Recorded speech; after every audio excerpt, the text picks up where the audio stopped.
माननीय सदस्य डॉक्टर कुशवाहा शशिभूषण मेहता सारंगी। धन्यवाद महोदय। मेरा प्रश्न का उत्तर जो मिला है महोदय वो आधा अधूरा है। हमारा प्रश्न ये था कि राज्य के विभिन्न सरकारी विभागों विशेषकर प्रखंडों और अंचलों में तृतीय और चतुर्थ वर्गीय कर्मचारियों के हजारों पद रिक्त हैं होने के कारण आम जनता के प्रखंड और अंचल कार्यालय से संबंधित कार्य प्रभावित हो रहा है। इसमें उत्तर केवल मिला है केवल अंचल से संबंधित और प्रखंड से संबंधित कुछ नहीं है। उसका डाटा दे दिया गया है कि इतने पद है, ये राजस्व उप निरीक्षक के हैं, इतने पद है, रिक्त है, इतने ये है, अमित कितने हैं, जिसमें कि 290 है, इसमें 191 पद रिक्त हैं। इस प्रकार से जो प्रखंड में तृतीय और चतुर्थ वर्गीय पद होते हैं उसमें से और दूसरे पदों का जिक्र नहीं है, तो उसका भी जिक्र आना चाहिए था, जिससे कि हम लोग जवाब मंत्री जी को दिलाते। माननीय मंत्री जी, जवाब में सिर्फ अंचल का आया है और दूसरे विभाग का नहीं। कोई जवाब नहीं है। दीपक जी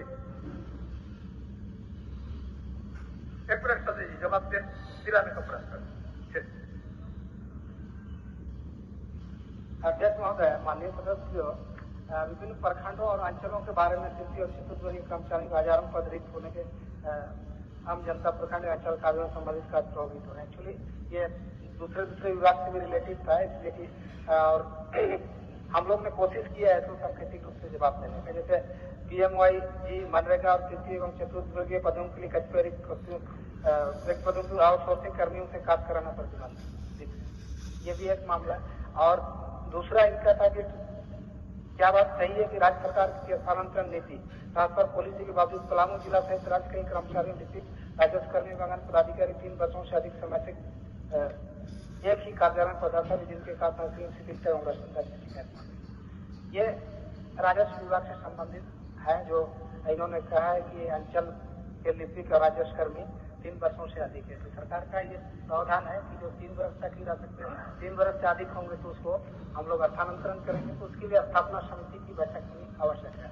और मान लीजिए इनको लगता है कि पलामू जिला में इस तरह के पदाधिकारी जो है कर्मी 3 वर्षों से अधिक है, तो स्थापना समिति की बैठक में निर्णय करके उन लोगों को हम लोग स्थानांतरित करने का काम करेंगे। और चूंकि दोनों में यह स्पष्ट कर दिया गया महोदय हो गया। और एक पूछ लेते दीजिए। हाँ, बात नहीं महोदय, सबसे पहले तो मंत्री जी से हम आग्रह करेंगे कि नाम को सुधार दिया जाए। मेरा नाम डॉक्टर कुशवाहा शशिभूषण मेहता है, शिवपुरी मेहता हो जाता है तो थोड़ा सा गड़बड़ा जाता है। मैं आग्रह करूंगा। नहीं, मंत्री जी का गलती नहीं है, बीच में होली पार हुआ ना। ठीक है। तो महोदय ये मेरा ये था कि जैसा कि ये सवाल ये जवाब आया है उसमें लिखा हुआ है कि आउटसोर्सिंग के बारे में मैं जानना चाहता हूँ। आउटसोर्सिंग मतलब होता ही है कि वहाँ के लोग हैं तो उनको आउटसोर्सिंग रखेगा, इसके बाद में अपना काम चला के टाइम पास करेगा। जो परमानेंट सरकार के कर्मी हैं, जो आज 2 से 3 साल से करीब 4 साल 6 साल से 7 साल से भी कार्यरत है, उनको स्थापन नहीं करने से भ्रष्टाचार का केस बढ़ावा सकता है। उनको किया जितनी जल्दी हो सके 3 साल जिनका बीत गया सबको स्थान दिया। एक उदाहरण देना चाहेंगे महोदय, सरकार के नॉलेज जानकारी के लिए आपके माध्यम से। एक शिक्षा प्रखंड शिक्षा पदाधिकारी हैं, वो कहिए कि 6-7 साल से हैं और 4 प्रखंड के प्रभार में, और उनको एक दिन भी एक प्रखंड में टाइम नहीं मिलता है। वैसे लोगों को ट्रांसफर होना चाहिए। इसके अलावा कि ये आंगनबाड़ी से सुपरवाइजर वो 6-7 साल से अगर बाकी में नीलामर पीताम्बुर है, शरणार्थी मना तो सब जगह पड़ल है। तो ये माननीय संसदीय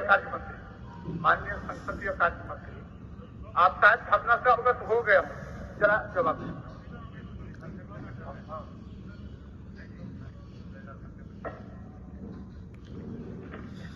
महोदय, माननीय सदस्य ने जो भावनाएं प्रश्न के माध्यम से सदन में रखी है, सरकार उनकी इस भावना से काफी गंभीरता पूर्वक हम समीक्षा करेंगे। और एक बात सही है कि प्रशासनिक प्रक्रियाओं पद्धतियों के अनुरूप कार्य किए जाते हैं, और मैं इतना भरोसा दिला सकता हूं कि आपकी जो भावना है वो हमारी प्रशासनिक प्रक्रियाएं जो है, जो पद्धति है, उसके अनुरूप शीघ्र सरकार निर्णय करेगी। महोदय आप माननीय सदस्य जी चलिए इस विषय को रखे, वो उनके संज्ञान में आ गया और जवाब भी दे दिए, शीघ्र ही होगा, हो गया। चलिए धन्यवाद। चलिए ठीक।